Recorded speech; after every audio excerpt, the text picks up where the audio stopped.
करना चाहिए। बिल्कुल आचार्य जी, आगे बढ़ते हुए ये तो मैं जानना चाहूंगी कि धन्वंतरी भगवान की पूजा कैसे की जाती है, लेकिन एक सवाल मेरा यहाँ पर रहेगा, महिलाओं को क्या करना चाहिए ये तो आपने बता दिया, लेकिन पुरुषों को क्या करना चाहिए? हमेशा जिम्मेदारी महिलाओं पर आ जाती है, संक्षेप में ये भी जरा बता दीजिए। देखिए, सबसे पहले प्रगति जी, धर्म को निर्वाह करने की जो जिम्मेदारी है ना, वो महिलाओं की ही है।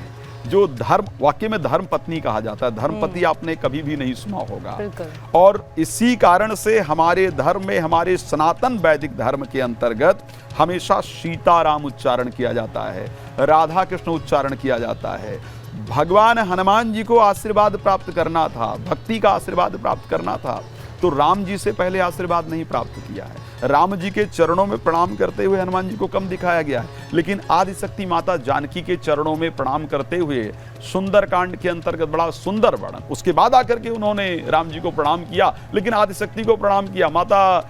तब माता सीता कहती कि अजर अमर गुण निधि तो हो हूँ और करूँ बहुत रघुनायक छो हूँ। मैं तुम्हें आशीर्वाद दे रही हूँ कि भगवान राम तुम पर अपनी कृपा प्रदान करें। यश स्त्री की रिस्पॉन्सिबिलिटी है कि वो धर्म को स्थापित करे, अपने घर में धर्म का पालन करे। लेकिन पुरुष का क्या कर्तव्य है? पुरुष का कर्तव्य है कि वो पत्नी के प्रत्येक कार्य के अंतर्गत उसका सहयोग करे, कोई ऐसे कार्य ना करे जिससे पत्नी के मन को या घर के स्त्री के मन को किसी प्रकार का दुख उत्पन्न हो, उसके मन में किसी प्रकार का संताप उत्पन्न हो, या उसके मन में किसी प्रकार की अप्रसन्नता उत्पन्न हो। तो पुरुष को यह प्रयास करना चाहिए कि पत्नी प्रसन्न रहे, और पत्नी ये प्रयास करे कि लक्ष्मी जी प्रसन्न रहे, तो निश्चित रूप से घर में धन भी आएगा, आरोग्यता भी रहेगी और प्रसन्नता भी रहेगी। बिल्कुल, और शायद इसलिए बोलते हैं जिस घर की स्त्री खुश रहती है वो घर भी धनवान रहता है। बिल्कुल सत्य है। और ये सनातन धर्म की एक सुंदरता भी है। यमदेव की भी पूजा की जाती है, उसके बारे में ज्यादातर लोगों को नहीं पता होता, वो भी जरा बताइएगा। ये यमदेव की पूजा का विशेष नियम है। इस दिन यम की पूजा का विशेष नियम है, और यम के पूजा करने से ये खास करके उनके लिए है तो खैर सभी के लिए, लेकिन जिनके घर में चोट इत्यादि ज़्यादा लगती रहती है, दुर्घटनाएं होती रहती हैं, एक्सीडेंट होता रहता है, या अकाल मृत्यु इत्यादि होती है, या भय बना रहता है, परिवार के मन में अशांति बनी रहती है, परिवार के मन में भय बना रहता है, तो ये जो बता रहा हूं ना, ये आपके लिए अमृत तुल्य काम करने वाला है। धनत्रयोदशी के दिन ही सायंकाल में सूर्यास्त के बाद एक दिया लेकर के, चौमुखी दिया नहीं होना चाहिए, इसको ध्यान रखिएगा, एक मुखी दिया का नियम है। चौमुखी, बहुत सारे लोग भ्रांति के कारण चौमुखी दिया जलाते हैं, लेकिन एक मुखी दिया जिसमें मोली या रुई का सूत्र बत्ती बना करके दक्षिण की तरफ मुख करके, और सरसों के तेल का दिया, ये भी खासकर आपको ध्यान रखना है, सरसों के तेल का दिया दरवाजे के बाहर, जो आपका एंट्रेंस है, जो मुख्य द्वार है, मुख्य द्वार के बाहर कोई अन्न भर करके, एक किसी पात्र में, चाहे तो किसी बर्तन में या किसी दोने इत्यादि के अंदर गेहूं भर करके, उड़द भर करके, या कोई भी अन्न, खास करके जौ मिल जाए तो सबसे सुंदर है, जौ भर के फिर उसके ऊपर उस दिया को रख करके दक्षिण की तरफ घर की मुख्य महिला को जलाना चाहिए। महिला ना हो तो पुरुष जला सकता है, अन्यथा घर की मुख्य महिला को दक्षिण की तरफ सरसों के तेल का दिया जलाना चाहिए।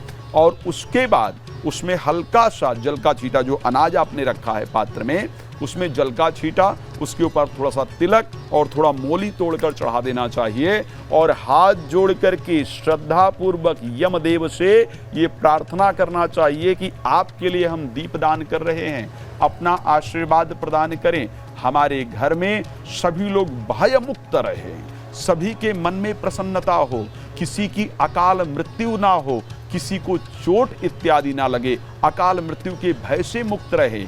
यदि जाने अनजाने में परिवार के किसी भी व्यक्ति ने, किसी भी सदस्य ने वेद विरुद्ध कोई कार्य किया हो, जिसके कारण उनके जीवन में किसी प्रकार के कष्ट का योग हो, या आप असंतुष्ट हो, तो अपने आशीर्वाद से हमें खुशी प्रदान करें, हमारे जीवन में प्रसन्नता प्रदान करें, इस प्रकार की कामना करते हुए श्रद्धा से प्रार्थना करना चाहिए। इससे यमदेव प्रसन्न होते हैं और आपके परिवार में प्रसन्नता रहती है। जी प्रगति जी। बिल्कुल, ये भी बताइएगा कि कुछ शुभ वस्तु ऐसी होती हैं जो हम खरीदते हैं धनतेरस के मौके पर, लेकिन क्या कोई वस्तु ऐसी भी है, कुछ चीज़ें ऐसी भी हैं जिनको बिल्कुल नहीं खरीदना चाहिए या इस त्योहार पर उनसे दूर रहना चाहिए? प्रगति जी, जो नहीं खरीदने वाली उसको सबसे ज़्यादा खरीदते हैं, इसको ध्यान रखिएगा। जो खरीदने वाली चीज़ है उसको शायद बहुत कम खरीदा जाता है। अब इससे खरीदने वाली शुभ वस्तु क्या है? गणेश लक्ष्मी जी की मूर्ति शुभ वस्तु है जिसको जरूर खरीदना चाहिए, है ना। और उसके साथ साथ आपको सफाई के लिए जो सामग्री है उसको विशेष खरीदना चाहिए। लेकिन जो नहीं करने वाला है उसको लोग जरूर करते हैं। जैसे शराब इत्यादि का नियम है कि नहीं खरीदना चाहिए, लेकिन क्योंकि 2 दिन बाद दिवाली होती है तो ऐसी परिस्थिति में लोग शराब सबसे अधिक खरीदते हैं। मांसाहार इत्यादि नहीं खरीदने का नियम है, लेकिन उसको लोग अधिक खरीदते हैं। जुआ इत्यादि नहीं खेलने का नियम है, लेकिन फिर भी देखा जाता है कि दिवाली या धनतेरस से लोग प्रारंभ करके जरूर खेलते हैं और वो शायद वर्ष भर उनको परेशान करता है। तो मुझे नहीं लगता है, शायद अनभिज्ञता हो सकती है या लोग जानबूझ करके भी करते हैं, लेकिन ये चीजें आपको स्पेशली नहीं खरीदना चाहिए। एक और चीज, चमड़े से बनी हुई कोई चीज को आपको नहीं खरीदना चाहिए। लोहे से बनी हुई किसी चीज को आपको नहीं खरीदना चाहिए। तो ये सारी चीजें हैं जिनको नहीं करें। देखो आप क्या कर रहे हैं, ये कितना सुंदर दिन है, ये बड़ा साधारण दिन नहीं है। ये वो मास है, ये वो तिथियां हैं जब भगवान राम का आगमन अयोध्या में हुआ था। ये वो समय है जब भगवान विष्णु अमृत स्वरूप कलश लेकर के उत्पन्न होते हैं।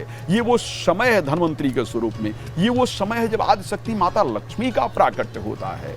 इस समय को हमको एंजॉय करना चाहिए, भगवान को वेलकम करने का समय है। और उस समय जाकर के आप नशे के समय धुत रहते हैं। मान लिया जाए कि आपके घर पे कोई आता है और आप नशे में धुत हैं, तो क्या वो आपके घर में कोई आएगा? तो हम यहाँ तो भगवान का आवाहन कर रहे हैं। तो इन सब चीज़ों को प्रगति जी मुझे लगता है नहीं खरीदना चाहिए। बिल्कुल, और मुझे उम्मीद है आपने जितनी भी चीज़ें बताई हैं वो हमारे दर्शकों को भी समझ आएगी और वो इसका पालन भी करेंगे, अपना त्योहार शुभ मनाएंगे। बहुत बहुत शुक्रिया आचार्य जी आपका तमाम जानकारी के लिए।